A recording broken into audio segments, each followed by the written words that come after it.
The red-eye flight from Denver to New York had settled into that fragile quiet that exists only at 35,000 feet, when most passengers surrender to sleep and the cabin lights dim to amber. Marcus Hayes sat in row 23, his 11-month-old daughter pressed against his chest, and watched helplessly as her tiny face contorted into another wail that cut through the pressurized air like a siren. 40 minutes.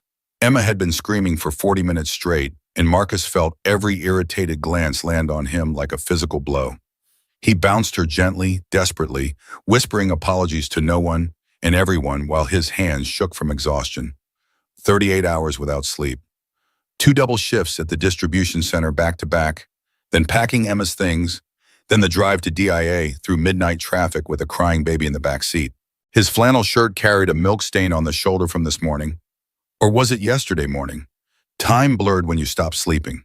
The businessman 3 rows up typed on his laptop with unnecessary force, each keystroke a passive-aggressive percussion. An elderly woman across the aisle sighed loudly, then louder, as if volume could shame a baby into silence. A young couple in the row ahead turned in their seats, their matching noise-canceling headphones failing to mask their judgment. Marcus tried everything. He'd changed Emma's diaper twice since boarding, both times clean. He'd offered her the bottle 3 times. She'd pushed it away with surprising strength for someone so small. He'd walked the narrow aisle until his legs ached, and the flight attendant's sympathetic smile began to tighten around the edges. Nothing worked. Emma's cries escalated from frustrated to desperate, her small fists clenching against the worn fabric of his shirt. The plane shuddered through a pocket of turbulence. Emma's screams intensified, her face turning that alarming shade of red that made Marcus's heart race with parental terror mixed with helplessness. He was failing. Again. The same way he'd failed every night this week when Emma refused to sleep, every morning when he showed up to work with dark circles stamped under his eyes, every moment since Jennifer died when he realized he had no idea how to do this alone. Jennifer would have known what to do. Jennifer had been an ER nurse, calm under pressure, capable of soothing anyone. She would have positioned Emma differently, or hummed that specific lullaby, or simply radiated a maternal confidence that babies could sense.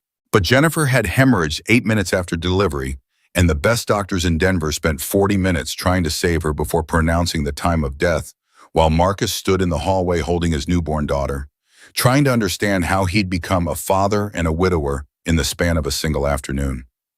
The flight attendant approached again, her expression caught somewhere between sympathy and professional obligation. Marcus braced himself for the polite request to please do something, anything to quiet his child. Then from business class, a woman emerged. She moved with the kind of quiet authority that made people instinctively step aside without understanding why. The flight attendant paused mid-sentence, her complaint dying unspoken. Passengers who'd been glaring moments ago suddenly found their phones fascinating. The woman wore an Armani blazer in charcoal gray, perfectly tailored, paired with black slacks that probably cost more than Marcus's monthly rent. Her dark hair was pulled back in a style that looked effortless but required precision. Her posture belonged to someone accustomed to boardrooms and command. She stopped beside Marcus's seat, her eyes sweeping over the scene with an assessment that felt clinical rather than curious. No smile softened her features. No warmth flickered in her expression. She simply stood there, tall and composed, while Emma screamed between them. When she spoke, her voice was low and controlled, carrying the weight of someone who never needed to raise it to be heard. "May I hold her?" Marcus stared at this stranger as if she'd spoken a foreign language. Emma writhed against his chest, her cries raw and desperate, and every logical thought in his mind shouted not to hand his daughter to a complete stranger on an airplane. But there was something in this woman's eyes. Something that went beyond politeness or pity, something that felt like recognition of a pain he couldn't name, that made him hesitate. She didn't repeat herself. She simply waited, her hands slightly extended, palms up, as if she understood that trust couldn't be demanded. The flight attendant had stopped a few feet away, watching with obvious uncertainty. 2 passengers in the row ahead turned to look, their annoyance temporarily replaced by curiosity. The businessman stopped typing. Marcus glanced down at his daughter. Emma's face was red and wet with tears, her small fists clenched against his shirt. Her whole body rigid with exhaustion she refused to surrender to. He tried everything. Everything he knew. Everything the parenting books suggested. Everything his mother had advised before her arthritis made it impossible for her to lift Emma anymore. And now this woman, this stranger who looked like she belonged in a corner office rather than economy class, was offering to help. Something in her stillness convinced him. He shifted Emma carefully into the woman's arms, feeling the weight leave his chest in the emptiness that followed. What happened next would stay with Marcus for the rest of his life. The woman adjusted Emma with a practiced ease that spoke of deep, instinctive knowledge. She positioned the baby against her shoulder, one hand supporting the small head with exactly the right amount of pressure, the other pressed flat against the tiny back. She began to pat in a slow, rhythmic pattern, not the frantic bouncing Marcus had been doing, but something measured and deliberate. Her body swayed almost imperceptibly, a gentle rocking that seemed to match some internal metronome. Within 30 seconds, Emma's crying softened. Within 60 seconds, the desperate wails became whimpers. Within 90 seconds, silence. The cabin seemed to exhale collectively. Emma let out a shuddering sigh and nestled into the woman's neck, her breathing evening out into the steady rhythm of approaching sleep. The businessman closed his laptop slowly, staring. The elderly woman's mouth fell slightly open. The flight attendant blinked twice, then quietly retreated down the aisle as if she'd witnessed something she couldn't explain. Marcus sat frozen, his empty arms still curved in the shape of holding his daughter, unable to process what he'd just witnessed. The woman did not smile or make any gesture of triumph. She simply held Emma with a tenderness that seemed almost painful to watch, as if the weight of this small body carried a significance far beyond the present moment. The cabin lights cast soft shadows across her face. In that dim glow, Marcus noticed something he hadn't seen before. There was grief etched into her features. Not fresh grief that announced itself with tears and trembling, but the old kind that had burrowed deep and made a permanent home. It flickered briefly when she looked down at the sleeping infant, then disappeared behind a mask of control so practiced it must have taken years to perfect. She glanced at Marcus. Her voice came out quieter than before, stripped of its earlier authority. She was overtired. Sometimes they fight sleep so hard they forget how to surrender to it. Marcus nodded, though he wasn't sure he fully understood. He'd read every parenting book he could find in the months since Jennifer died, borrowed them from the library since buying them new felt like an impossible luxury. He'd watched countless YouTube videos at 3 a.m, phone balanced on his chest while Emma fussed in the bassinet beside his bed. He'd asked advice from neighbors, co-workers, the elderly woman who ran the laundromat on 5th Street where he spent every Sunday afternoon washing Emma's endless supply of onesies and receiving blankets. None of it had prepared him for nights like this, for the crushing weight of being the only one responsible for a life so fragile and so demanding, for the suffocating fear that he was doing everything wrong, that Emma would grow up damaged because her father didn't know the difference between hungry crying and tired crying, because he couldn't afford the good daycare where they sang songs and taught sign language, because he was just a warehouse supervisor making $18 an hour who couldn't give his daughter the life her mother would have provided. The words came out rough with exhaustion. "Thank you, I don't know how you did that." The woman was silent for a long moment. When she spoke again, her voice was lower, careful, as if she was stepping around landmines in her own memory. "I used to care for a baby a long time ago. Not for very long." She didn't elaborate. She didn't need to. The way she said those words, the careful distance she placed around them, the slight catch in her breath before the last syllable, told Marcus everything he needed to know. This was not a woman offering advice or showing off maternal skills. This was someone who had loved and lost. Someone whose arms remembered the shape of a child no longer there. Marcus didn't ask questions. He simply sat beside her in the half-darkness of the cabin, watching his daughter sleep peacefully for the first time in hours, and felt a strange, unexpected kinship with this woman he didn't know. Emma remained asleep, her small body curled against the woman's chest as if she had always belonged there. Marcus watched the rise and fall of his daughter's breathing and felt something loosen in his chest. A tension he'd been carrying so long he'd forgotten it existed. The woman shifted slightly in her seat, careful not to disturb the infant. She caught Marcus's eye, and when she spoke, her voice carried a question that seemed almost tentative. "Would you mind if I sat here in case she wakes. Marcus shook his head, gesturing to the empty middle seat between them. Please. She moved with that same fluid grace, settling into the seat as if she'd done this 1,000 times before. Emma stirred briefly, let out a small sound that could have been protest or contentment, then relaxed again against the woman's shoulder. A passenger across the aisle watched with open amazement, but said nothing.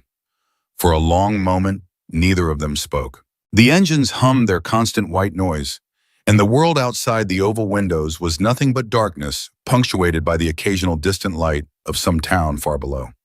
Marcus realized he should probably introduce himself, should probably say something more than thank you, but the words felt inadequate. What did you say to someone who had just saved you from complete public humiliation? What did you say to someone who held your child like she was the most precious thing in the world? Finally, he managed, I'm Marcus, Marcus Hayes. The woman glanced at him, and for the first time something like genuine warmth flickered in her expression. Not a smile exactly, but a softening around the eyes that suggested she appreciated the formality of introduction. Victoria. She didn't offer a last name. Marcus nodded, accepting this partial introduction.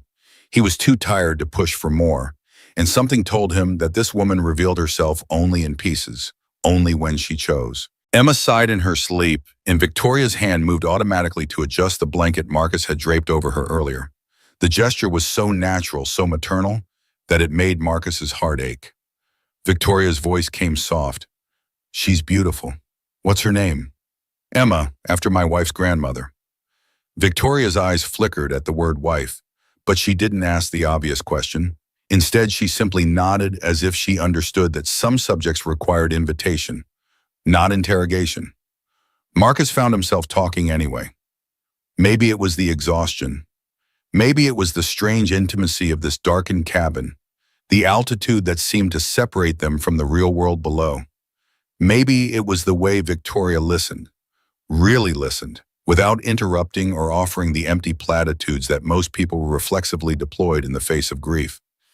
His voice came out quiet, barely audible over the engine noise. My wife passed away.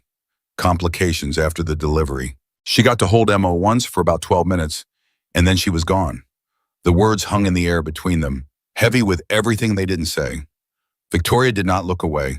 She did not reach for his hand or murmur that she was sorry. She simply held his gaze with an understanding that felt earned rather than performed, as if she knew exactly what those 12 minutes meant.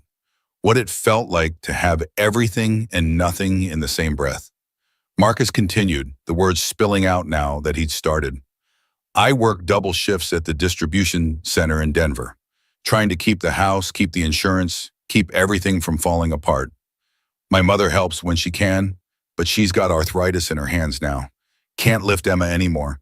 Most nights it's just me and her. Victoria was quiet for a moment. When she spoke, her voice was barely above a whisper. That sounds incredibly lonely. Marcus almost laughed. Lonely didn't begin to cover it. Lonely was a word for people who missed having someone to talk to at dinner. What he felt was something deeper, something more like drowning. But he didn't say that. The thought crystallized in his mind. Loneliness isn't lacking someone to talk to. Loneliness is drowning alone every night with no one throwing you a lifeline. He just nodded and looked at his daughter, sleeping peacefully in a stranger's arms, and wondered how his life had led him to this exact moment. Emma stirred, her face scrunching up as if preparing for another round of tears. Victoria reacted instantly, shifting her position and resuming that gentle, patting rhythm. Within seconds, Emma settled again, her small chest rising and falling with the steady breaths of deep sleep. The businessman in the row behind them leaned forward slightly, clearly impressed. Marcus found himself saying, "You're really good at that." Victoria's expression flickered with something he couldn't name. Pain, perhaps, or memory, or both. Practice, she said simply, and the word carried the weight of an entire story she wasn't ready to tell. The plane began its descent into New York, and the cabin stirred with the familiar sounds of passengers preparing for arrival. Seat belts clicked, tray tables folded. The flight attendant made her final announcements while the city lights appeared below like scattered diamonds on black velvet. Marcus could see the distinctive shape of Manhattan in the distance, that unmistakable skyline that always made him feel small and out of place on the rare occasions his job required him to make this trip. Victoria returned to business class to collect her belongings, leaving Emma asleep in Marcus's arms. The baby hadn't made a sound since that miraculous intervention, and Marcus found himself replaying the entire encounter in his mind, still not quite believing it had happened. The wheels touched down with a gentle bump, and the plane taxied toward the gate. Marcus gathered his things, the worn duffel bag that had been his father's, the diaper bag covered in cartoon elephants that Jennifer had picked out when she was 7 months pregnant and still believed she'd be around to use it, the small cooler of expressed formula he'd painstakingly prepared before leaving Denver. He was fumbling with the straps, trying to manage everything while holding Emma, when he saw Victoria emerge from business class. She moved toward him through the aisle, a leather carry-on slung over one shoulder, ignoring the passengers who were already standing and reaching for overhead bins. Without asking, she took the diaper bag from his hand. "Let me help you." They walked together toward the jet bridge, an unlikely pair that drew curious glances from other travelers. Marcus was acutely aware of how he must look beside her. His rumpled flannel shirt with its milk stain, his 3-day stubble, the dark circles under his eyes that spoke of countless sleepless nights. Victoria, by contrast, seemed to belong to a different universe entirely, one where people always looked polished and problems were solved with a single phone call. At the end of the jet bridge, a man in a dark suit stood waiting. He was tall and broad-shouldered, with an earpiece visible beneath his close-cropped hair. When he saw Victoria, he straightened immediately, his posture shifting to attention. "Ms. Sterling, the car is waiting. The board meeting has been rescheduled for tomorrow morning." Marcus stopped walking. Ms. Sterling. The name echoed in his mind, colliding with fragments of news articles and magazine covers he'd seen over the years. Victoria Sterling, CEO of Sterling Technologies. One of the wealthiest women in America. The media called her the Ice Queen of Silicon Valley, a title earned through years of ruthless business decisions and an almost pathological avoidance of personal publicity. He had just spent the last 2 hours pouring his heart out to a billionaire. Victoria must have seen the recognition in his face because she turned to him with an expression that was almost apologetic. "I should have told you." Marcus shook his head, still trying to process this information. The woman who had held his crying baby, who had listened to his grief without judgment, who had spoken of her own loss in such raw and honest terms, was the same woman whose face appeared on Forbes covers and business school case studies. It didn't compute. The world he knew, of warehouse shifts and overdue bills and stretching ground beef across 3 dinners, didn't overlap with the world Victoria inhabited, where private jets and board meetings and decisions affecting thousands of employees were normal. A camera flash went off somewhere behind them, then another. Marcus turned to see a small group of photographers gathered near the arrival gate, their cameras already aimed in their direction. Of course, a woman like Victoria Sterling couldn't move through an airport without attracting attention. Probably some intern at the airline had tipped them off, made $50 selling the information about which flight the famous CEO was on. But Victoria didn't acknowledge the photographers. She didn't straighten her posture or arrange her expression into something more suitable for public consumption. Instead, she turned back to Marcus and Emma, her attention focused entirely on them, as if the cameras didn't exist. "Do you have someone picking you up?" Marcus nodded, finding his voice again. "My cousin. He lives in Queens." "Good."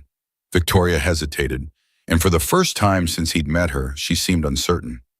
Her eyes lingered on Emma one more time, drinking in the sight of the sleeping baby with an expression Marcus couldn't quite read. Then she reached into her bag and produced a business card, simple white with black lettering, thick stock that felt expensive between his fingers. "If you ever need anything, please don't hesitate." Her assistant was already beside her, speaking urgently about schedules and obligations. But Victoria stood still for another moment, as if reluctant to leave. The photographers continued their assault of flashes, capturing an image that would appear in tabloids the next morning with headlines speculating about Victoria Sterling's mystery baby and secret family. Marcus looked down at the card in his hand. It contained only her name and a phone number.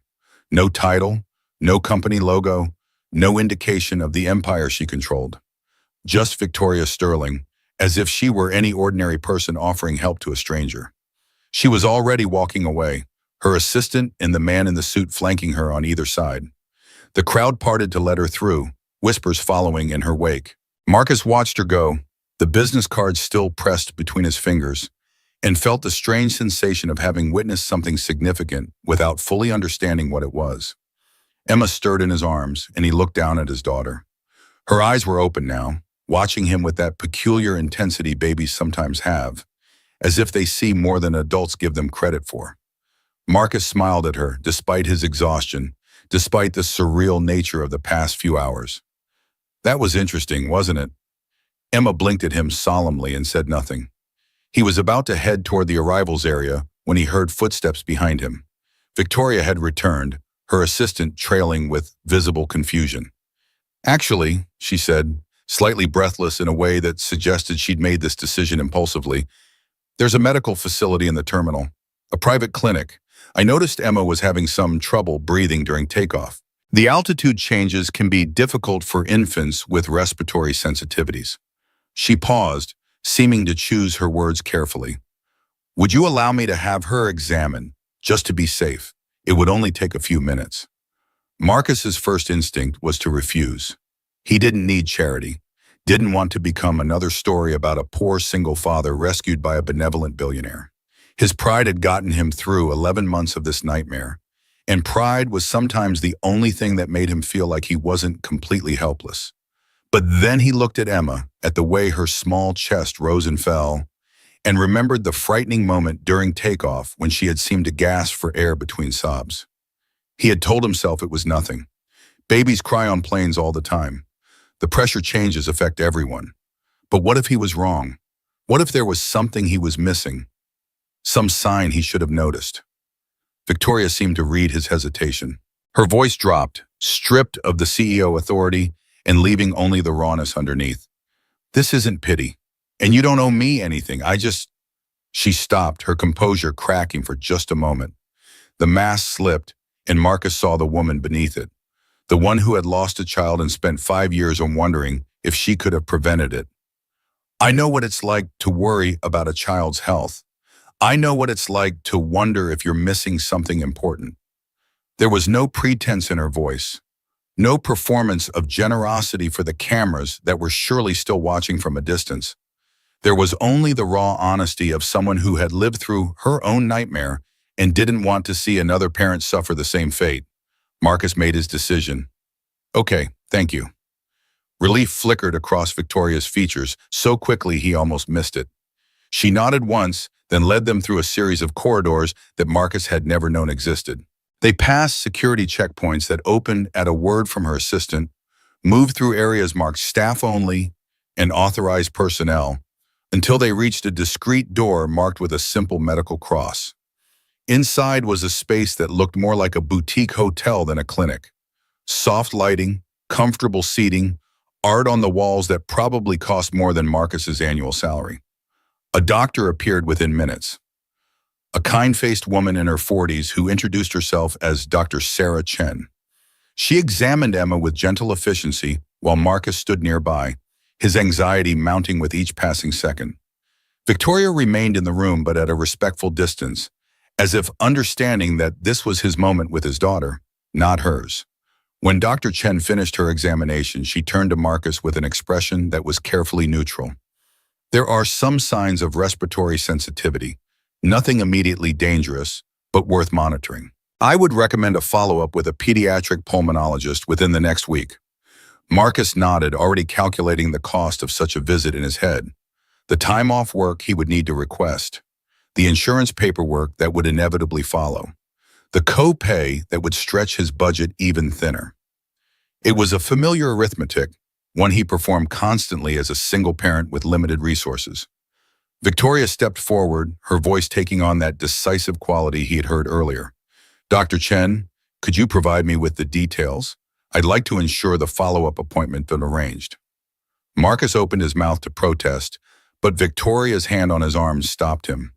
When she spoke, her voice was low enough that only he could hear. "Please let me do this, not for you, for her." There was something in her eyes that Marcus hadn't seen before. a desperation that went beyond simple kindness. He realized with sudden clarity that this was not about him at all. Victoria was not trying to save a struggling single father.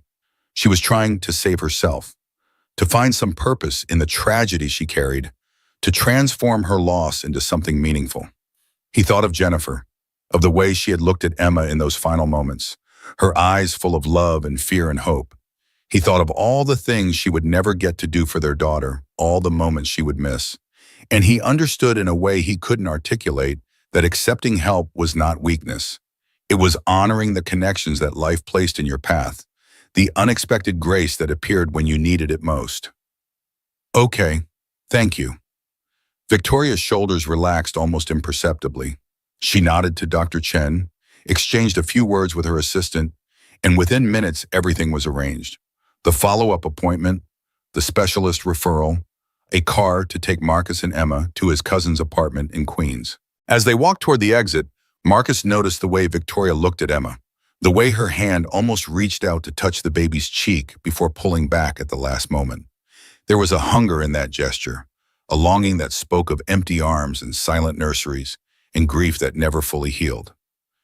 Victoria, she turned to him with something like surprise, as if she hadn't expected to hear her name spoken so simply. Why are you doing this? Really? She was quiet for a long moment. The sounds of the terminal faded around them, and for a few seconds they existed in their own private world, two strangers bound by circumstances neither had chosen. Because I couldn't save my own child, and every day since then, I've been looking for a way to make that loss mean something. She paused, her voice catching slightly. Your daughter gave me a purpose tonight, even if just for a few hours. I'm the one who should be thanking you. Marcus didn't know what to say.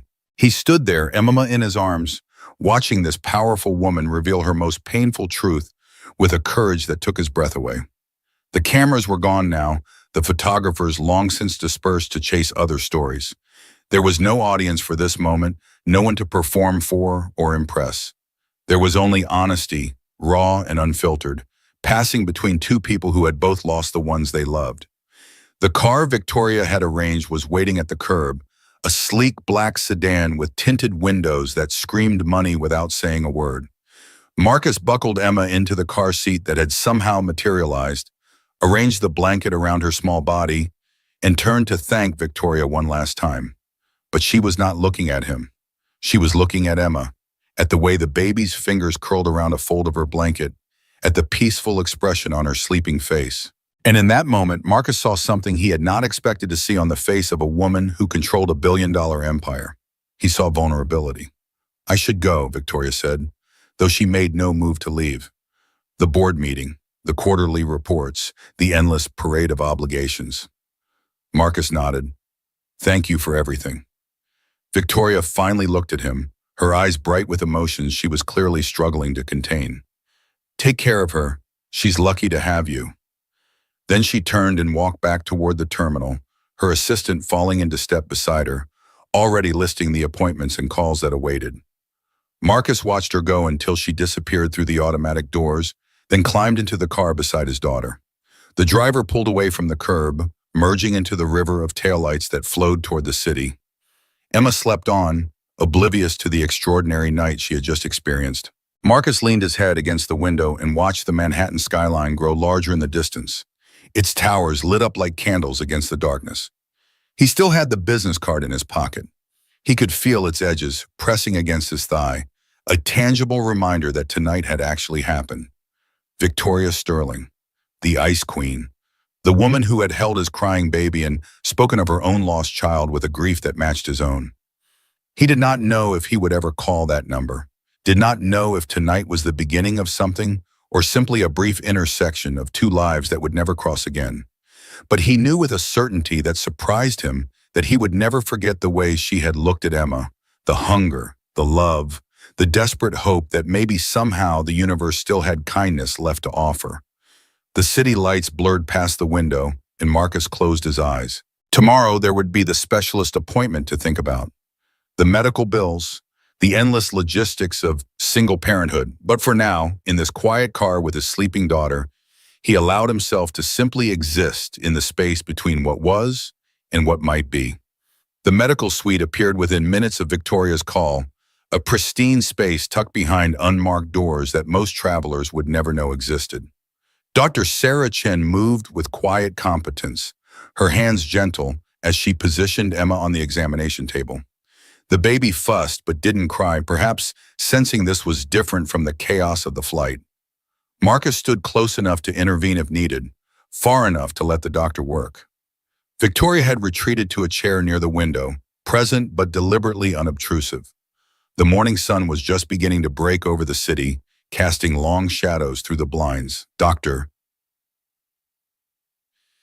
Chen placed a small device on Emma's finger, a pulse oximeter, she explained, measuring oxygen levels in the blood. She listened to Emma's chest with a stethoscope, asked questions about family history that Marcus answered as best he could. Jennifer's side of the family tree was mostly blank now that she was gone.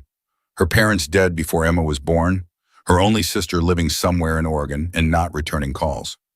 The examination took 12 minutes. When Dr. Chen straightened and turned to face him, her expression carried neither alarm nor dismissal, just careful professionalism. Your daughter has mild exercise-induced asthma, likely triggered by altitude changes and the dry cabin air. It's not dangerous if managed properly, but it does require monitoring. Marcus's throat tightened. Another thing to manage. Another potential crisis lurking in Emma's small body, waiting to ambush him when he least expected it. Chen continued, pulling up information on a tablet. She'll need a daily preventive inhaler and a rescue inhaler for emergencies. I'd also recommend a humidifier in her room at night, especially in Denver's climate, and a follow-up with a pediatric pulmonologist within 2 weeks. Marcus nodded, his mind already doing the arithmetic he'd become expert at performing. The inhalers would run about $340 a month based on what he'd seen other parents discussing in online forums. The humidifier, if he bought a decent one, maybe $450. The specialist visit with his high deductible insurance would cost him the full amount until he hit $3,000 in annual out-of-pocket expenses. He'd paid $800 so far this year. Dr. Chen was still talking, explaining dosages and warning signs, but Marcus found himself calculating. Instead, $200 to $250 a month ongoing, plus the initial setup costs, plus the specialist appointments. He could pick up an extra shift on Saturdays. Maybe see if the distribution center needed overnight supervisors. Those paid $1 more per hour. He'd already stopped buying coffee on his morning break, started bringing leftovers for lunch, let his cell phone plan downgrade to the cheapest tier. Do you have questions? Dr. Chen's voice pulled him back. Yeah, what's the payment structure for the visit today? And can I get a referral to someone who takes payment plans for the follow-up? Dr. Chen glanced toward Victoria, then back at Marcus. Something unspoken passed between them before she nodded. We can discuss that at the desk. Victoria stood as Dr. Chen stepped out. Marcus turned to face her, and she spoke before he could.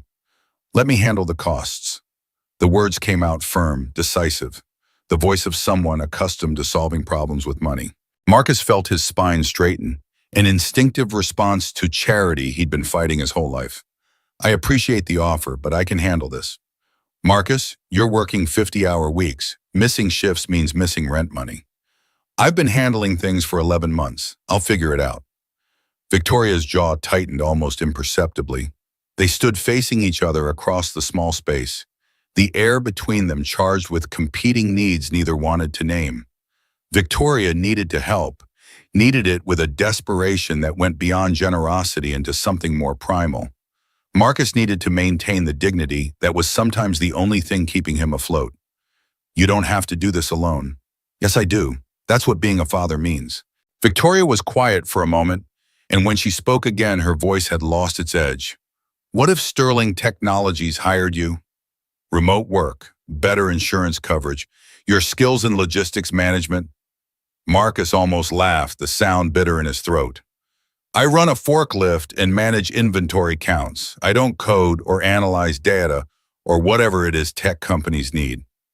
We have distribution centers, 3 in Colorado alone.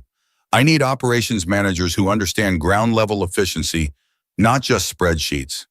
The offer hung between them, and Marcus realized with sudden clarity that Victoria was trying to give him something harder to refuse than money. Not charity, but opportunity. Not rescue, but employment. The distinction mattered more than he could articulate. I'd need to see the job posting. Apply like anyone else. Of course. Victoria pulled out her phone, typed something, and within seconds, Marcus's phone buzzed with an email. The subject line read, Sterling Technologies, Operations Director, Denver Facility. The salary listing made his breath catch. 72,000 base, full health benefits, 3 weeks paid time off. Think about it, Victoria said, her voice softer now. The position is real. You'd have to interview with the hiring manager. Prove yourself like any candidate. I won't influence the decision. Marcus looked at her, trying to read what lay beneath the offer. Was this still charity, just dressed up in professional language? Or was she genuinely giving him a chance to earn his way into stability? He wanted to believe the latter, needed to believe it, because the alternative meant accepting that he was just another project for a billionaire's guilty conscience. I'll think about it. They walked out together, Emma drowsy in Marcus's arms. The terminal had filled with morning travelers, business people pulling roller bags and checking phones, families herding children toward gates. Outside the clinic, Ray was waiting, tall and broad-shouldered, his Marine Corps tattoo visible beneath his rolled-up sleeve. Bro, you good? Took longer than I thought. Marcus made introductions. Ray's eyebrows rose when he heard Victoria's name, recognition flickering across his face. But he was smart enough not to comment. Victoria's town car idled at the curb, a Mercedes S-Class that probably cost more than Ray's annual salary as a mechanic. Marcus's borrowed car seat was still in Ray's beat-up Honda Civic. The contrast couldn't have been sharper. Two worlds colliding in a moment that felt both surreal and oddly inevitable. Victoria reached into her bag, produced a business card identical to the one she'd given him earlier. She pressed it into his palm, her fingers cool against his skin. For Emma, if you need anything, medical advice, questions about the treatment, anything at all. Her assistant appeared at her elbow, speaking urgently about schedules. But Victoria held Marcus's gaze for another moment, something vulnerable flickering behind her carefully maintained composure. Marcus found the words without planning them. Thank you for seeing me as a person, not just a problem to solve. Victoria blinked, and for a moment he thought she might cry. Instead, she nodded once, sharp and controlled. You're not a problem, Marcus. You're someone who reminded me that I'm still human. Then Emma reached for Victoria, her small hand opening and closing in that universal gesture of infant wanting. Victoria's mask cracked completely. She leaned in and pressed her lips to Emma's forehead, whispering something Marcus couldn't hear. When she straightened, her eyes were bright with unshed tears. She walked to her car without looking back. Marcus watched the Mercedes pull away, disappearing into the morning traffic, and felt like he'd just lost something he'd never actually possessed. Ray whistled low. Man, that's Victoria Sterling. The Victoria Sterling. I know. You know she's worth like $2 billion? I know, Ray. And she just kissed your baby and gave you her personal number? Marcus climbed into the Civic, buckling Emma into her car seat. Ray slid behind the wheel, still processing what he'd witnessed. It's not like that. She just helped with Emma on the flight. Ray pulled into traffic, navigating toward the Queensboro Bridge. She looked at you like it was more than help, bro. Trust me on that. Marcus didn't respond. He watched the city slide past the window. Steel and glass towers that belonged to people like Victoria, a universe so far removed from his own, it might as well be another planet. He had the business card in his pocket and an email about a job that could change everything. But he also had bills due in 3 days and a daughter who now needed expensive medication every month. The apartment Ray shared with 2 other mechanics in Queens was cramped but clean. Marcus set up Emma's portable crib in the corner of the living room while Ray made coffee. The TV was on, tuned to the morning news, and Marcus froze when he saw the image on screen. It was Victoria holding Emma at the medical clinic. The photo was slightly blurry, taken through a window, probably by someone with a telephoto lens. The headline scrolling beneath read, Sterling Tech CEO's Mystery Man and Baby, Secret Romance? Ray turned up the volume. A perfectly coiffed anchor was speaking. Victoria Sterling, the notoriously private CEO of Sterling Technologies, was spotted early this morning at JFK Airport with an unidentified man and infant. Sources say the trio spent nearly an hour in a private medical facility before departing separately. This marks the first time Sterling has been photographed with a potential romantic partner since her divorce 5 years ago.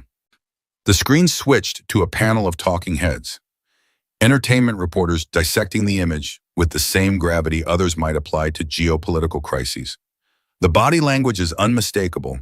Look at how she's holding that baby. That's maternal instinct. But who is the man? He's clearly not from her usual social circle. The clothing, the general appearance, this could be a Cinderella story in reverse. Or it's PR. Sterling's been trying to soften her Ice Queen image for years. What better way than staging photos with a baby? Marcus felt his face grow hot. Ray muted the television, his expression caught between amusement and concern. Bro, I didn't ask for this. I know, but it's happening anyway. Marcus's phone started buzzing. Text messages from coworkers at the distribution center, people he barely spoke to suddenly demanding to know if that was him on the news. A call from his supervisor, he let it go to voicemail. Another call from a number he didn't recognize. Probably a reporter who'd somehow gotten his information. Emma started crying, overwhelmed by the unfamiliar environment. Marcus picked her up, bouncing her gently while his phone continued its relentless buzzing. This was his life now, apparently. A media spectacle he'd never wanted, attached to a woman he'd known for less than 12 hours. All because his daughter wouldn't stop crying on an airplane. 3 days later, a package arrived. Ray brought it up from the building's front entrance. A large cardboard box with Sterling Technologies printed discreetly in one corner. Marcus stared at it like it might contain something dangerous. You gonna open it or just look at it all day? Marcus cut through the packing tape. Inside was a medical-grade nebulizer still in its original box, retail value stamped at $599. Beneath it, a year's supply of preventive inhalers still sealed in pharmaceutical packaging. A folder containing detailed information about Dr. James Morrison, pediatric pulmonologist in Denver, with an appointment confirmation for the following Tuesday at 2 p.m. A letter from an insurance company explaining that Emma's treatment had been pre-authorized for full coverage under the Sterling Technologies Employee Health Initiative, and a note, handwritten on cream-colored stationery in elegant script. For Emma, because she deserves every chance. This isn't charity. This is what any parent would do if they could. Please don't refuse. V. Marcus sat on Ray's couch holding the note, feeling the weight of what it represented. $1,000 in medical equipment, specialist appointments arranged and paid for, a year of medication that would have eaten his budget alive, all delivered with a few words that simultaneously acknowledged his pride and asked him to set it aside. Ray picked up one of the inhaler boxes, examining it. She sent you over $1,000 in medical supplies and covered the specialist visits. I didn't ask for any of this. But Emma needs it. The words hit Marcus like a physical blow. Because they were true. Pride doesn't keep Emma healthy. The thought crystallized with painful clarity. He could refuse Victoria's help and feel righteous about his independence while his daughter struggled to breathe. Or he could accept what was being offered and give Emma the care she needed. Ray seemed to read his thoughts. Look, man, I get it. You don't want to be some charity case.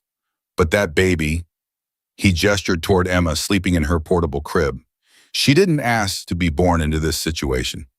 You want to be too proud to accept help? Fine. But don't let your pride hurt her. Marcus looked at his daughter, at the peaceful rise and fall of her chest, and felt something shift inside him. Maybe accepting help wasn't weakness.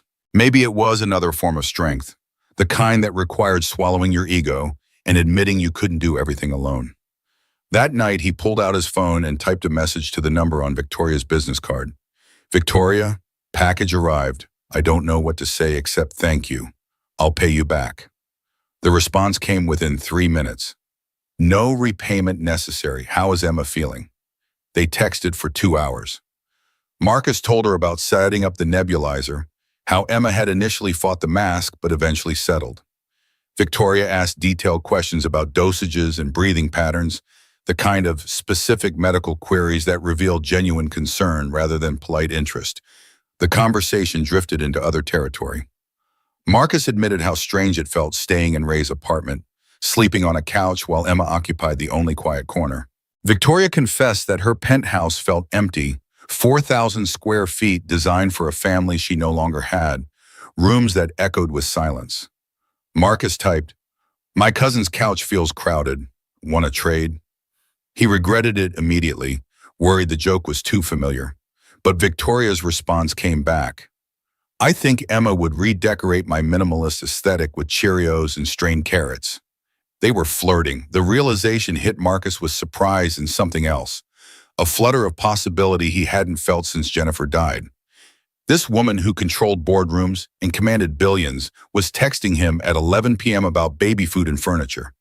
Victoria's next message appeared.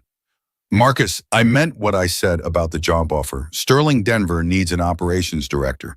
72K base salary, full health benefits including dental and vision, remote flexibility for parent schedules. The application link is below."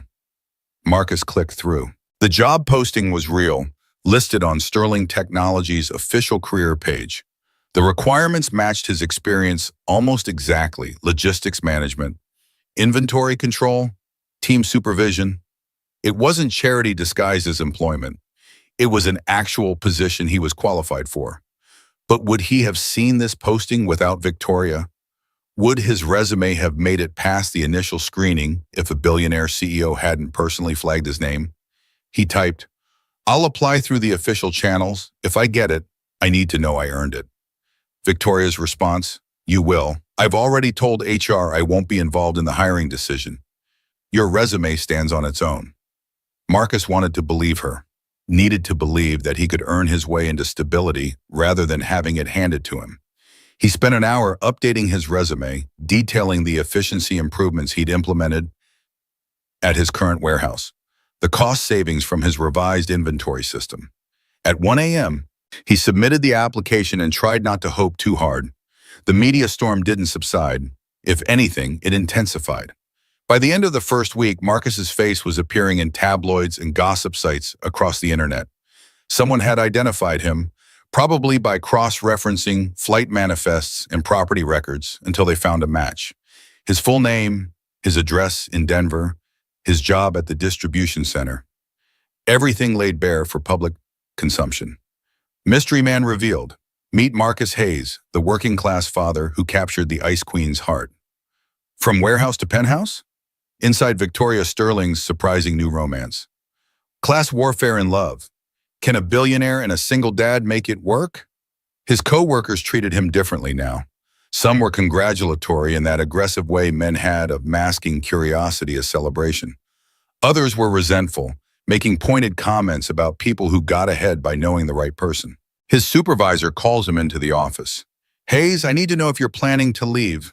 Because if you are, I need time to find a replacement." Marcus had been at the distribution center for 8 years, worked his way up from loading docks to forklift operator to supervisor. He'd never called in sick without cause, never complained about the mandatory overtime, never caused drama. But one photograph with Victoria Sterling and suddenly his loyalty was in question. "I'm here until I'm not, sir. Same as always." The supervisor grunted, unconvinced. Marcus went back to work, feeling the weight of stares from every direction. At lunch, he Googled his own name out of morbid curiosity. 847,000 results. Reddit threads dissecting his relationship with Victoria, analyzing every pixel of the airport photos. Think pieces about class differences and modern romance. Speculation about whether Emma was actually his daughter or Victoria's or theirs together. Wild theories that would have been funny if they weren't so invasive. He turned off his phone and tried to forget that the internet existed. Meanwhile, 3,000 miles away in San Francisco, Victoria was fighting her own battles.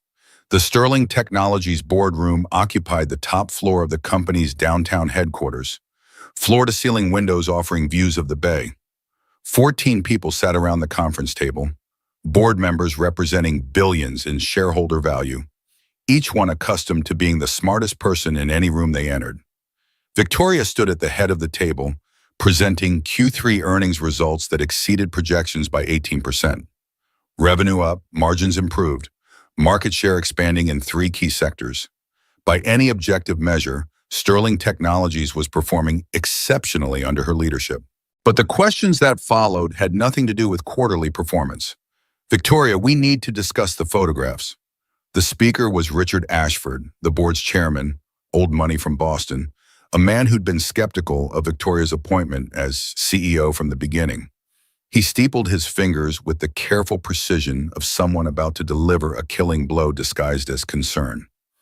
The images circulating in media outlets show you in what appears to be an intimate situation with an unidentified man and infant. Our concern at how this affects Sterling's brand perception. Victoria's voice came out colder than the room's climate-controlled air. My personal life has no bearing on company performance, as the numbers clearly demonstrate. Another board member spoke up, Margaret Chen, a venture capitalist who usually supported Victoria's decisions. The optics matter. Investors are questioning whether you're distracted. We need focus heading into Q4. I delivered Q3 results that beat projections by 18%. I've increased shareholder value by 42% since taking this position. If that's distraction, perhaps I should be distracted more often. Richard leaned forward, his voice taking on a paternalistic tone that made Victoria's jaw clench. No one questions your professional competence. But the narrative being constructed, single mother subplot, working class boyfriend, it suggests instability, a midlife crisis perhaps. The words detonated in Victoria's chest. She felt her carefully maintained composure crack, felt the rage she usually kept locked away rise toward the surface. He's not my boyfriend, and my personal choices are not subject to board approval. When those choices affect stock price, they absolutely are our concern. Victoria's hands were shaking. She pressed them flat against the table, willing herself back to control. These men, because they were mostly men, had questioned her every move since she'd taken this position. Too young, too female, too willing to take risks they didn't understand. And now too human, apparently. Too willing to show that beneath the CEO title was a woman who'd lost a child and found an unexpected connection with a stranger on an airplane. She forced her voice level. This meeting is adjourned. If you have concerns about my leadership, call a vote. Otherwise, I have work to do. She left before anyone could respond, her heels clicking against marble floors as she strode toward her office. Her assistant fell into step beside her, listing appointments and conference calls that demanded immediate attention. Victoria barely heard her. In her office alone, she let herself feel the full weight of the morning. The board's implicit threat, the media circus that showed no signs of stopping, the impossible position of being expected to be superhuman, brilliant in business but sterile in personal life, powerful but not too powerful, successful but still somehow available for male approval. Her phone sat on the desk, Marcus's last message still visible on the screen. He'd sent a photo the night before. Emma playing with building blocks on Ray's living room floor, her face scrunched in concentration. The text beneath, she's obsessed with knocking things down. Future demolition expert? Victoria had stared at that photo for 10 minutes, memorizing every detail. Emma's hair caught in morning light, the tiny furrow between her eyebrows. The way her fingers gripped the wooden blocks with that particular intensity babies brought to everything. She picked up her phone and typed, "I'm sorry about the media attention. I can release a statement clarifying we're just friends." Marcus's response appeared almost immediately. "Are we? Just friends?" Victoria stared at the question for a full minute. Her thumb hovered over the keyboard, words forming and dissolving without being typed. What were they? She'd known him for less than a week. They'd spent a few hours together on an airplane and in an airport clinic. Everything else had been text messages and phone calls, conversations that stretched late into the night, sharing details about their lives that Victoria hadn't told anyone in years. Finally, she typed, "I don't know what we are, but I know I think about you and Emma constantly." The admission felt dangerous, like stepping off solid ground into something uncertain, but also liberating, like shedding armor she'd worn so long it had fused to her skin. Marcus's response, "Then maybe we should figure it out. Together." 2 days later, Marcus received a call from Sterling Technologies' Denver office. The hiring manager sounded professional but warm, asking if he could come in for an interview the following week. Marcus agreed, his heart pounding with a mixture of hope and terror. The interview lasted 90 minutes. They asked detailed questions about his experience, specific scenarios from his current job, how he'd handled inventory discrepancies, what systems he had implemented to improve efficiency. Marcus answered honestly, drawing on 8 years of hands-on knowledge. He didn't mention Victoria. The interviewers didn't bring her up. 3 days later, he got the offer. $72,000 annual salary, full health coverage including dental and vision, Emma listed as a dependent at no additional cost. 3 weeks paid vacation, a signing bonus of $5,000 to help with relocation expenses. Marcus read the email 4 times before it felt real. This was more than double his current salary. This was stability, the kind that meant Emma could see doctors without him calculating the cost first. The kind that meant he could afford a 2-bedroom apartment where Emma had her own room instead of a corner of someone else's living space. He called Victoria before accepting, needing to know the truth. "Did you influence this decision?" Her voice was firm. "I kept my word. I didn't speak to anyone in Denver HR. They made their choice based on your qualifications." "How do I know that?" "Because I'm telling you the truth. And because you need to believe you earned this, Marcus. You did. Your resume was strong. Your interview was excellent. You got this job because you deserved it." Marcus wanted to believe her, chose to believe her, because the alternative was refusing an opportunity that could change everything for Emma. "I'm accepting the offer." Victoria's relief was audible even through the phone. "I'm glad, really glad." They fell into a rhythm after that. Weekly check-ins that gradually became daily conversations. Marcus sent updates about Emma's progress with the medication. Her breathing improved, sleep became more regular. Victoria asked questions that revealed genuine medical knowledge, probably gained through desperate research after losing Daniel. In week 4, Emma slept through the night for the first time in months. Marcus sent Victoria a message at 6 a.m. "She did it 11 straight hours." Victoria's response, "That's wonderful. How do you feel?" Marcus laughed, typing, "Like I forgot what being rested feels like. It's weird not being exhausted constantly." Emma must notice the difference. Babies pick up on parental stress. It was true. Emma seemed happier, more playful. She'd started pulling herself up on furniture, not quite walking, but clearly preparing for it. Marcus watched his daughter explore Ray's apartment with fearless curiosity and felt something shift in his chest, a loosening of the constant anxiety that had defined the past year. In week 6, Victoria asked if they could video call. Marcus agreed, suddenly nervous in a way that felt absurd. They'd been talking for weeks, sharing intimate details about their losses and fears.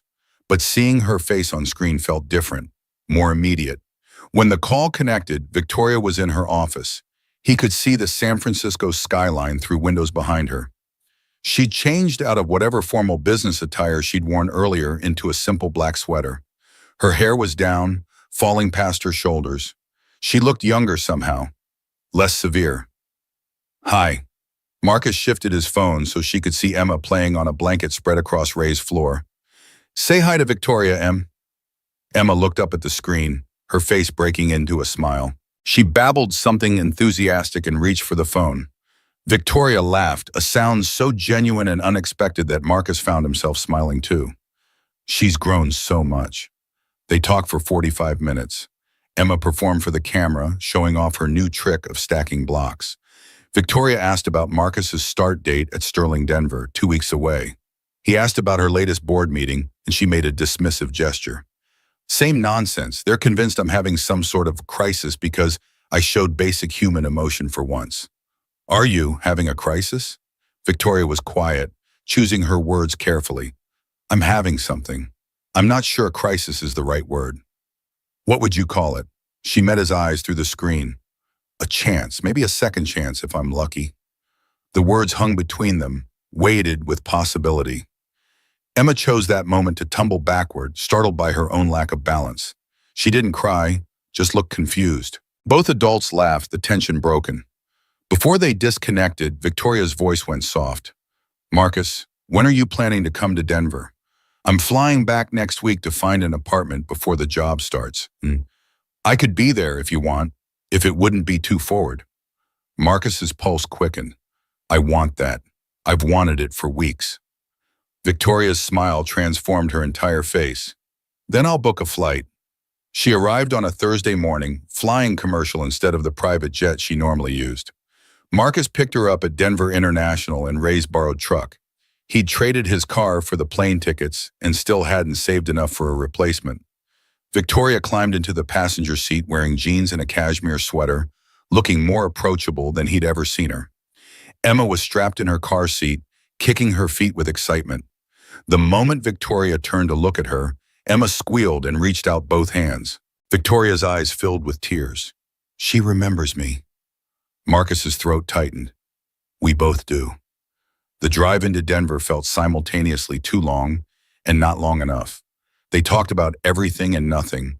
Victoria's flight, Marcus's apartment search, Emma's new obsession with ceiling fans. But underneath the surface, conversation ran currents of deeper things neither quite knew how to voice. Marcus took her to Rosie's Diner, a place he'd been eating breakfast since he moved to Denver a decade ago.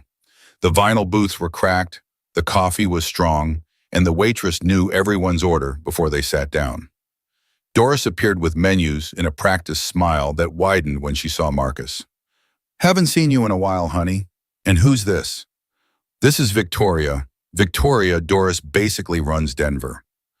Doris laughed, but her eyes were sharp as she assessed Victoria, taking in the expensive sweater, the designer watch, the general polish that marked her as not from around here. But then Emma babbled from her high chair, and Doris's expression softened.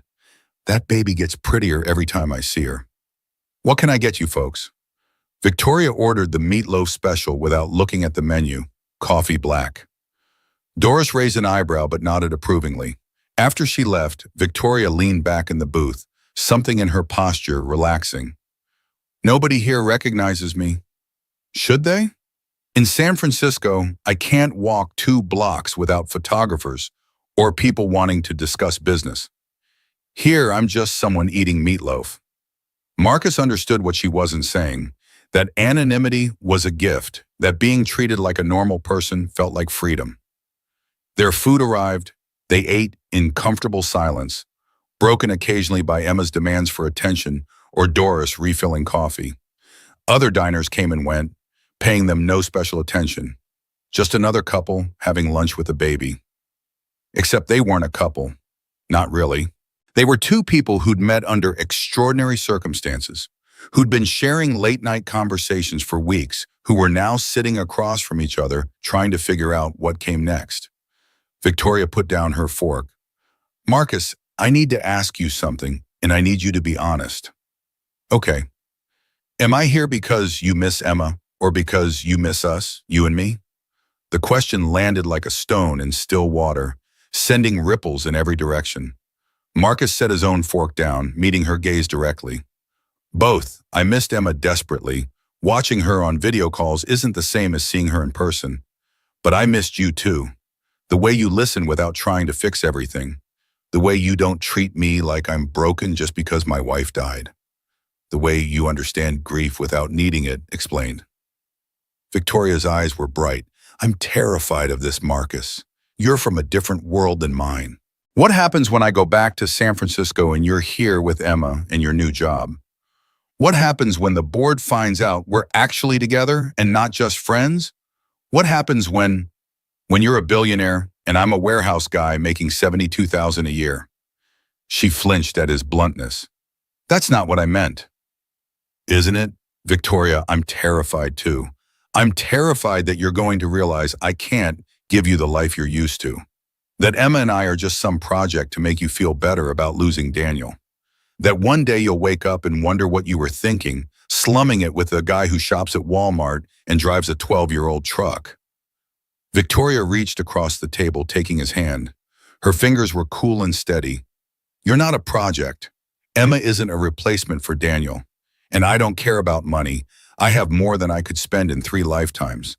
What I don't have is someone who sees me as human instead of a title. Someone who makes me laugh at 11 p.m. when I should be reviewing quarterly reports. Someone who, she stopped, seemed to gather courage. Someone who makes me want to try again, to risk feeling something besides emptiness. Emma threw a Cheerio, breaking the moment. They both laughed, the tension dissipating. But Marcus kept holding Victoria's hand, and she didn't pull away. After lunch, he took her to the apartment he'd found. A two-bedroom in Aurora, nothing fancy but clean and affordable. Jennifer's photos still sat on a box waiting to be unpacked, and Marcus watched Victoria notice them without comment. She picked up Emma, walking through the empty rooms while Marcus explained his plans for furniture he couldn't afford yet. In Emma's future bedroom, Victoria stood at the window looking out at the parking lot and sparse trees beyond. Emma rested against her shoulder, content and drowsy. Marcus watched from the doorway, struck by how natural they looked together. "I haven't done this since Daniel," Victoria said without turning around. Marcus stepped into the room. "Done what?" "Held a baby, imagined a nursery, let myself want something I'm afraid to lose." She turned to face him, and Marcus saw the woman beneath the CEO armor, vulnerable and scared and hoping anyway. "I'm afraid to love Emma and lose her too." Marcus closed the distance between them. "I'm afraid to love you and have you realize I'm not enough." They stood there, Emma between them, admitting their fears in an empty room that smelled like fresh paint and possibility. Then Marcus took Victoria's free hand, threading his fingers through hers. "We're both terrified. Maybe that means we're doing something real." That evening, Marcus suggested walking to Washington Park. Emma had been cooped up all day, and the autumn air carried that particular Colorado crispness that made sitting indoors feel like a crime. Victoria agreed immediately, something in her expression suggesting she needed the movement as much as Emma did. They walked through Aurora's residential streets, Emma in her stroller watching the world pass with wide-eyed fascination. The houses here were modest, single-story ranches with chain-link fences, cars from the previous decade parked in driveways, yards maintained but not manicured. This was working-class Denver, where people mowed their own lawns and fixed their own cars and didn't have the luxury of landscaping services. Victoria didn't seem to notice the difference between this neighborhood and whatever pristine enclave her San Francisco penthouse occupied. She pushed the stroller while Marcus walked beside her, their shoulders occasionally brushing as they navigated the cracked sidewalk. They talked about small things, Emma's latest babbles that sounded almost like words, the weather shift toward winter, whether Marcus should buy or lease furniture for the new apartment. The park appeared ahead, a stretch of green bordered by mature cottonwoods, shedding their leaves in golden drifts. A few other families occupied the playground equipment, parents watching toddlers navigate slides, older kids playing pickup soccer on the grass. Normal people living normal lives, unaware that one of America's wealthiest women was walking among them. Marcus was pointing out the best section of playground for Emma's age when the car appeared. It happened fast. A sedan pulling up to the curb 30 feet ahead, driver's side door opening before the vehicle fully stopped. A man emerged with professional camera equipment already raised, telephoto lens, rapid-fire shutter clicks that sounded like aggressive applause. Marcus's body reacted before his mind caught up. He stepped between the camera and Emma's stroller, his hand instinctively reaching to shield his daughter from view. The photographer moved closer, still shooting. "Miss Sterling, can you confirm this is your new family?" Victoria's posture shifted. Marcus felt it more than saw it. The relaxed woman who'd been pushing a stroller transformed into something harder, more guarded. Her CEO armor sliding back into place. But before she could speak, another photographer appeared from a parked van, then a third from around the corner. They'd been waiting, Marcus realized. Someone had tipped them off about Victoria being in Denver, probably tracked her flight, followed them from the diner. Emma started crying, startled by the sudden chaos. The flashes intensified, photographers jostling for position. One of them got too close, within arm's reach of the stroller, and Marcus's control snapped. "Get away from my daughter!" His voice came out louder than intended, carrying the kind of edge that made the nearest photographer take an involuntary step back. But the cameras kept clicking, capturing every moment of this confrontation for tomorrow's headlines. Victoria stood frozen beside him, caught between two versions of herself. Marcus could see the calculation happening behind her eyes, PR training, telling her to create distance, deny involvement, protect the carefully constructed narrative that kept shareholders happy. But something else fought against that instinct, something newer and more fragile. The lead photographer pushed forward. Ms. Sterling, sources say you've been involved with Mr. Hayes for several weeks. Can you comment on the relationship? What about the class difference? Are you two living together? Marcus saw Victoria's jaw tighten, saw her hands curl into fists at her sides. She was going to shut this down, he realized. Going to deploy whatever corporate speak would minimize the damage and get these vultures to leave. He braced himself for the careful denial, the professional distance that would reduce their connection to nothing more than a brief encounter on an airplane. Instead, Victoria stepped forward. She took Marcus's hand, deliberately, visibly, making sure every camera caught the gesture. Her voice came out clear and cold as winter steel. Yes, we're together. This is Marcus Hayes and his daughter Emma, and my personal life is not your business. The photographers erupted with questions, but Victoria wasn't finished. She squeezed Marcus's hand tighter, her composure absolute, even as she publicly claimed something that would send shockwaves through her carefully managed world. Your shareholders care about quarterly earnings, which exceeded projections by 18% last quarter. My relationship status doesn't affect market performance. Now leave us alone. She turned, still holding Marcus's hand, and walked back the way they'd come. Marcus grabbed the stroller with his free hand and followed, his heart hammering against his ribs. The photographers trailed behind for half a block before giving up, already composing headlines on their phones. They walked in silence until they reached Marcus's building. Only when they were inside his apartment, door locked behind them, did Victoria release his hand. Emma had stopped crying but remained fussy, picking up on the adult's tension. Marcus set Emma on her playmat, giving her favorite stuffed elephant to clutch. Then he turned to face Victoria, feeling anger rise in his throat like bile. You can't just declare we're together without asking me first. Victoria's head snapped toward him, surprise flickering across her features. I was protecting Emma from the cameras. No, you were controlling the narrative. That's what CEOs do, right? Manage the story, spin the message, make sure everything fits the approved version. The words came out harsher than he'd intended, but Marcus couldn't stop them. Weeks of anxiety, of wondering whether he was just another business decision in Victoria's portfolio of charitable acts, came pouring out. I can't be your project, Victoria. I can't be the poor single dad you rescue to feel better about losing Daniel. She recoiled as if he'd struck her. That's not what this is, isn't it? The job, the medical care, flying to Denver. You're trying to fix my life because you couldn't fix his. Victoria's eyes filled with tears, but her voice stayed steady. Maybe I am. Maybe that's part of it, but it's not all of it. I care about Emma, and I care about you. I haven't cared about anyone in 5 years. Marcus paced the small living room, his frustration mixing with guilt for attacking her when she'd just publicly defended their relationship.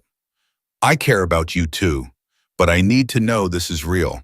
Not guilt, not obligation, not filling a void because you're too afraid to face the empty space Daniel left behind.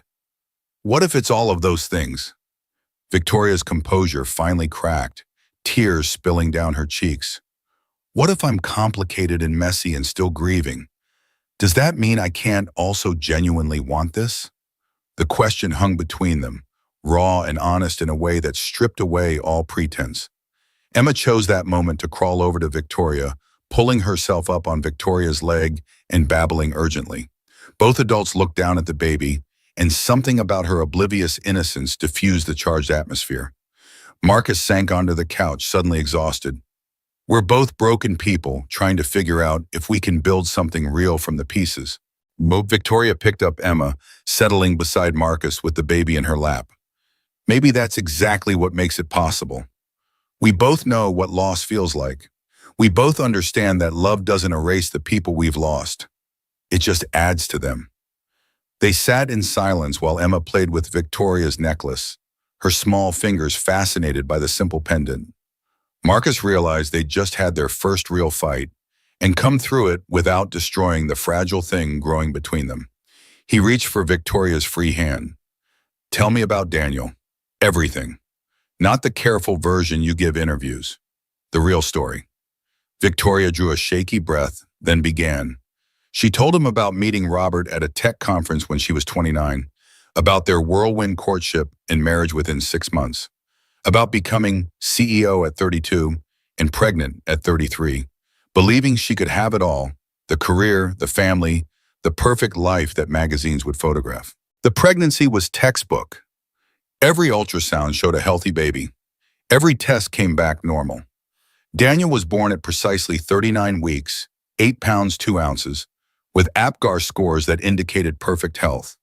They brought him home to a nursery designed by an interior decorator who'd flown in from New York, filled with organic cotton and Italian furniture and every luxury money could buy.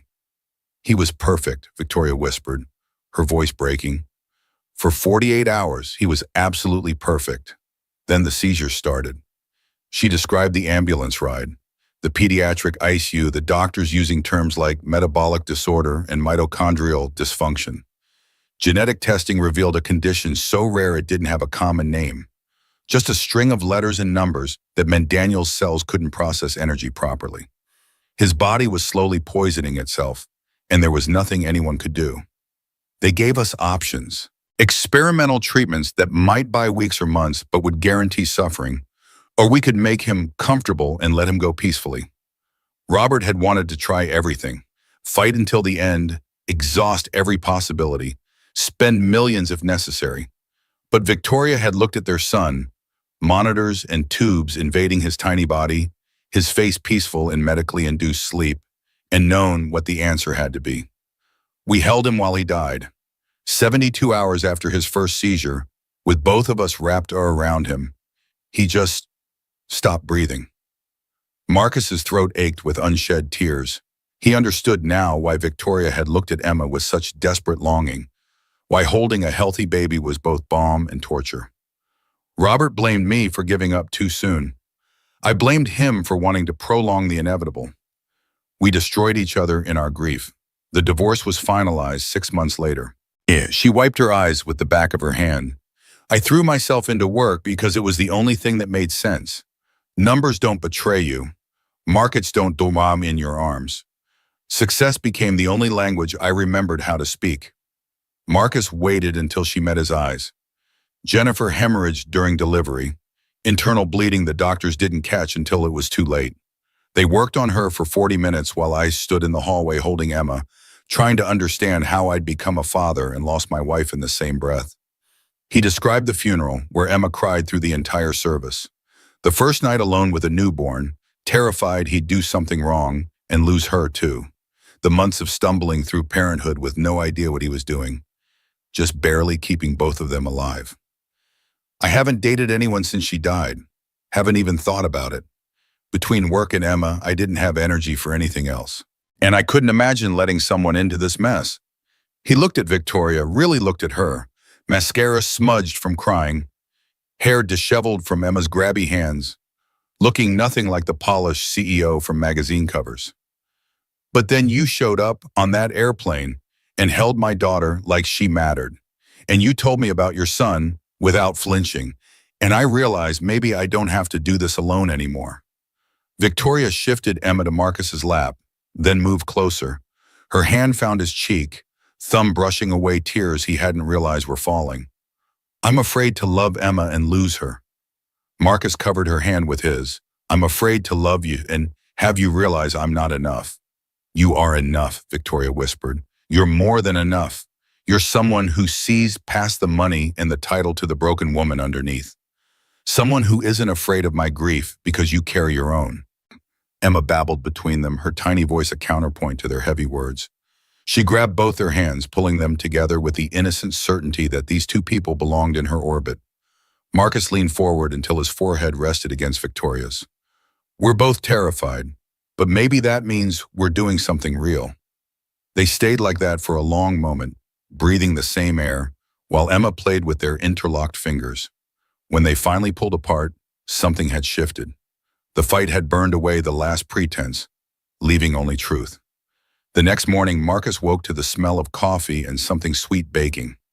He'd slept on the couch, giving Victoria his bedroom, a gesture of propriety that felt absurd given everything they'd shared.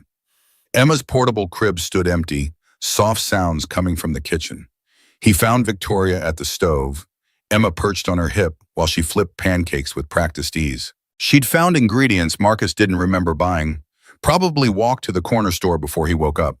Her hair was twisted into a messy knot, and she wore one of Marcus's old flannel shirts over her expensive jeans.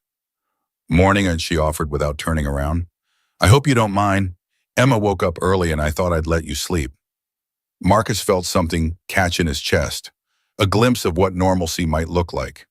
Waking up to breakfast being made, to his daughter happy in someone else's arms, to the possibility of sharing these mundane morning rituals with another person.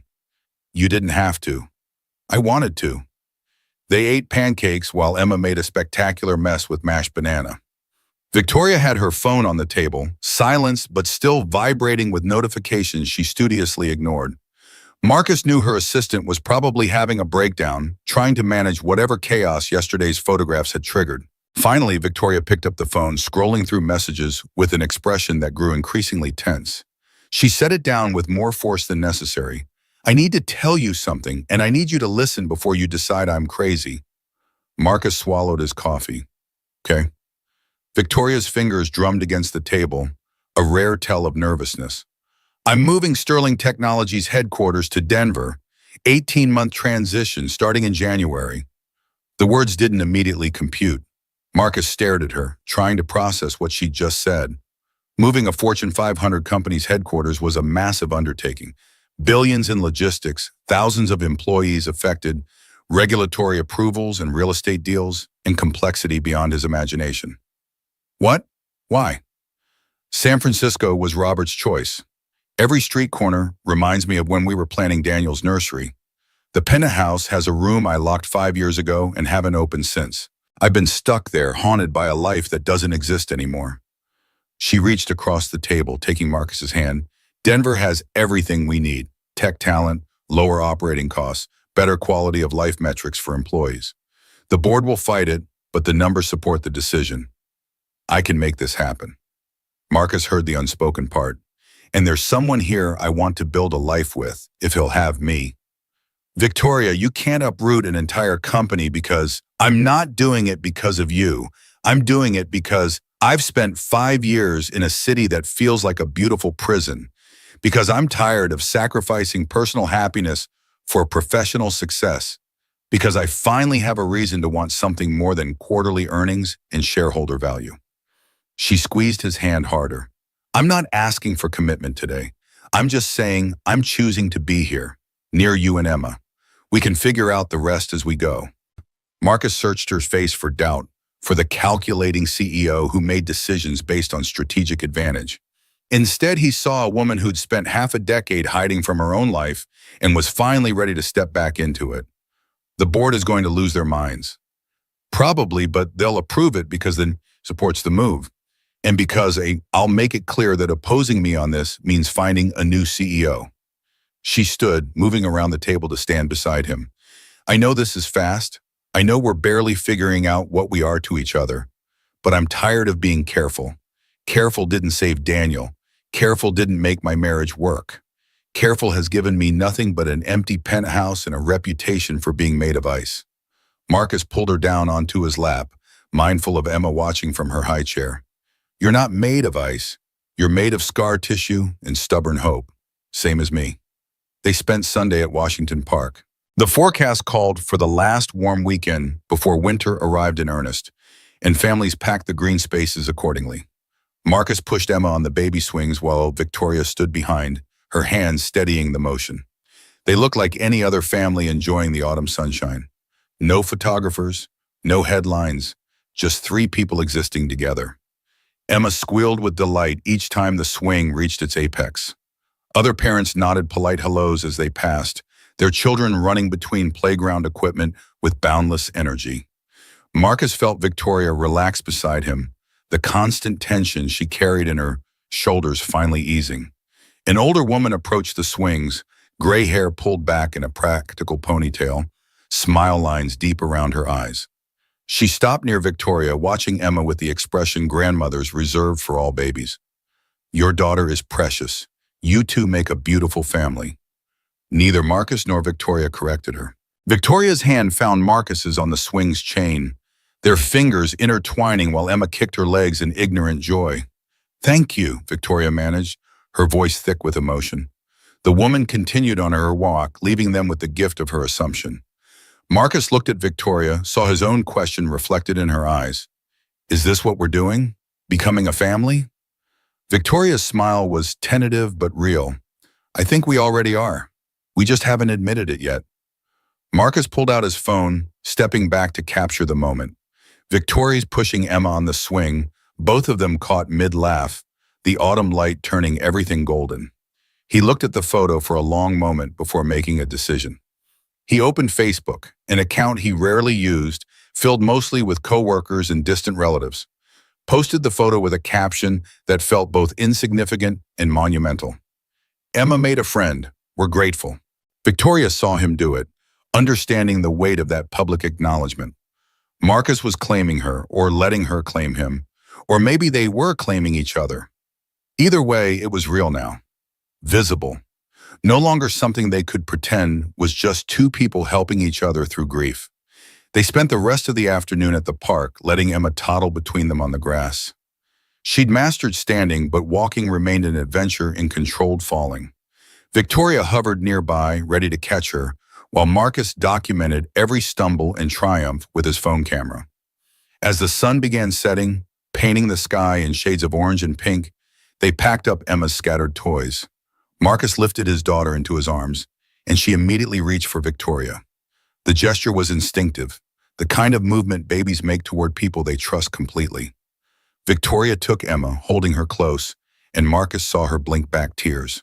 They walked to the truck together, Victoria still carrying Emma, and for the first time since Jennifer died, Marcus felt like he was building towards something instead of just surviving.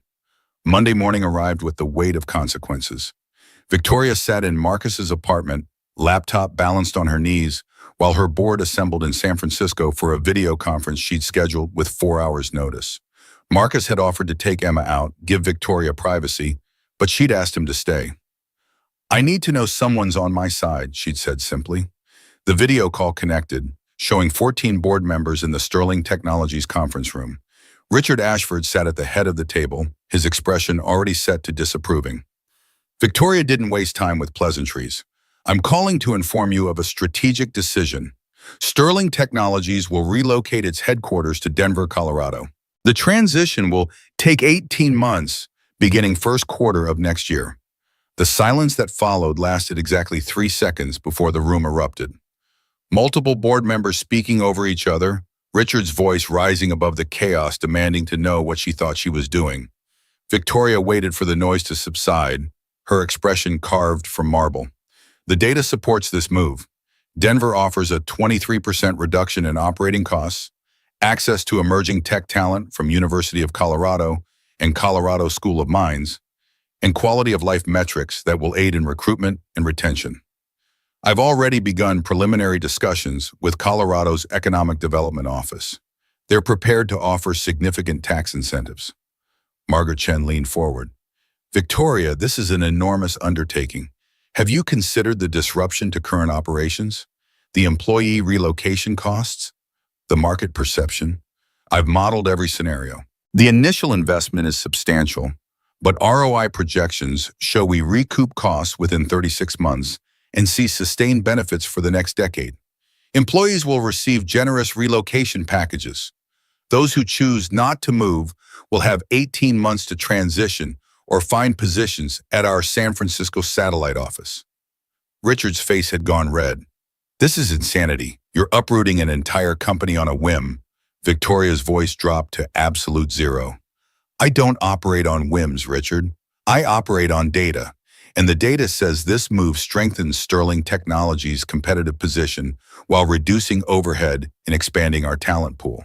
If you want to challenge the decision, review the full proposal I'm sending to your devices now. She clicked a button, sending a 100-page document she must have been preparing for weeks. The board members' screens lit up with charts and projections and endless spreadsheets supporting every claim she'd made. One more thing, Victoria continued, her tone shifting slightly. My personal life has been subject to media speculation recently. I'm addressing it now to prevent further distraction. She reached off screen, pulling Marcus into frame with her. He resisted for a moment, uncomfortable with being displayed like evidence. But Victoria's grip was firm. This is Marcus Hayes. We're together. He and his daughter are part of my life, and I'm done hiding that fact. This is not a scandal. This is two people who found each other through shared grief and built something meaningful. My relationship status doesn't affect quarterly earnings, which exceeded projections by 18% last quarter and are on track to do so again this quarter. Richard opened his mouth to protest, but Victoria steamrolled over him. I've spent 5 years prioritizing this company above everything else.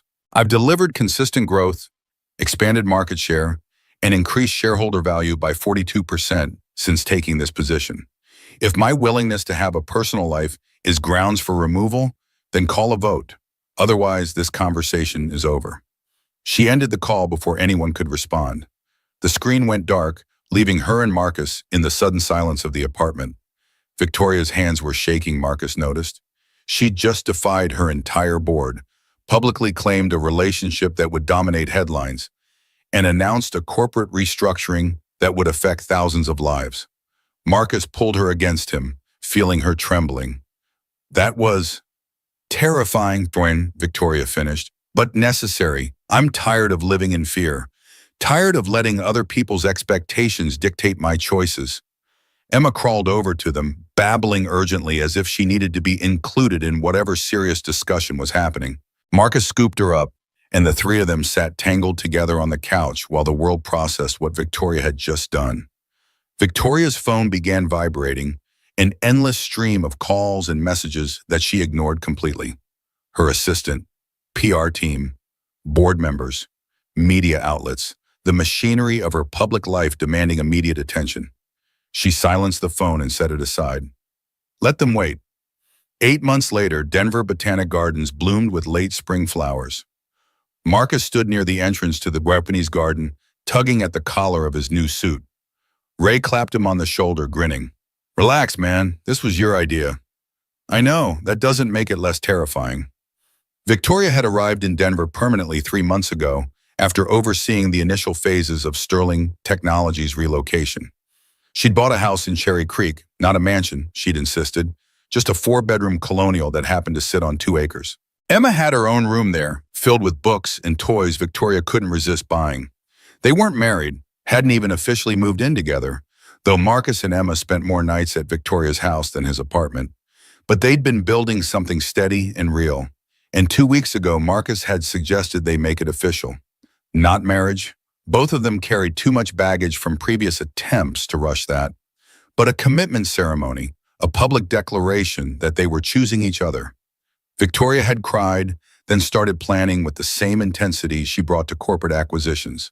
Now, 50 guests filled the garden's seating area. Ray and his girlfriend occupied the front row on Marcus's side. Victoria's assistant, Claire, sat with several Sterling executives who'd relocated to Denver. A few of Marcus's former co-workers from the distribution center, looking slightly uncomfortable in dress clothes. Victoria's mother, flown in from Connecticut, holding Emma while the toddler tried to eat the flower petals she'd been given. Music started, something classical Marcus didn't recognize, but Victoria had chosen. He watched her appear at the garden entrance, walking alone because she'd said she didn't need anyone to give her away. She wore a simple cream dress, her hair loose around her shoulders, and Marcus forgot how to breathe. This woman who controlled boardrooms and commanded billions was walking toward him by choice, choosing him, choosing Emma, choosing a life that looked nothing like the one she'd planned. She reached him, took his hands, and for a moment they just stood there looking at each other while their guests waited. The officiant, a friend of Ray's who'd gotten ordained online specifically for this, cleared his throat. Marcus and Victoria have prepared their own vows. Marcus went first, his voice steady despite nerves. You taught me it's okay to accept help, to let someone in, to trust that Emma can have more than one person who loves her fiercely. You showed me that grief doesn't make us broken. It just makes us human. And you gave me permission to want something beyond survival. He squeezed her hands. I choose you, today and tomorrow and all the messy days after that. You're not perfect. I'm not perfect. But together we're enough. Victoria's eyes were already wet when she began. You taught me that love doesn't replace what we lost. It adds to it. Daniel will always be my son. Jennifer will always be Emma's mother. But we honor them by choosing to live fully, not by hiding from feeling. Her voice dropped to barely above a whisper. You saw past the armor to the scared woman underneath. You didn't try to fix me or save me. You just stood beside me while we both figured out how to breathe again. I choose you, Marcus. I choose Emma. I choose this life we're building from broken pieces. They exchanged rings, simple bands, no diamonds, just solid gold that would last.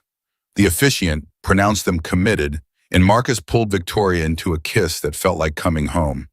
Emma squealed from the front row, demanding attention. They broke apart laughing, and Victoria scooped up the toddler who'd brought them together. Emma immediately grabbed both their faces, babbling something that sounded like approval. The reception was small and perfect. Local food instead of catering, a Spotify playlist instead of a DJ, folding chairs on grass instead of a ballroom. Victoria's sterling colleagues mingled with Marcus's warehouse friends, initial awkwardness dissolving into genuine conversation. Turns out warehouse logistics and tech operations had more in common than anyone expected. Ray gave a toast that made everyone laugh. I've known Marcus 8 years. Never saw him look at anyone the way he looks at Victoria. Like she hung the moon and the stars and also might beat him at poker. And Victoria, you took a guy who was drowning and taught him how to swim. Or maybe you were both drowning and you figured out how to float together. Either way, I'm proud to call you family. Claire followed with her own toast, tears streaming. Victoria spent 5 years believing she was made of ice, but I've watched her thaw over these past months.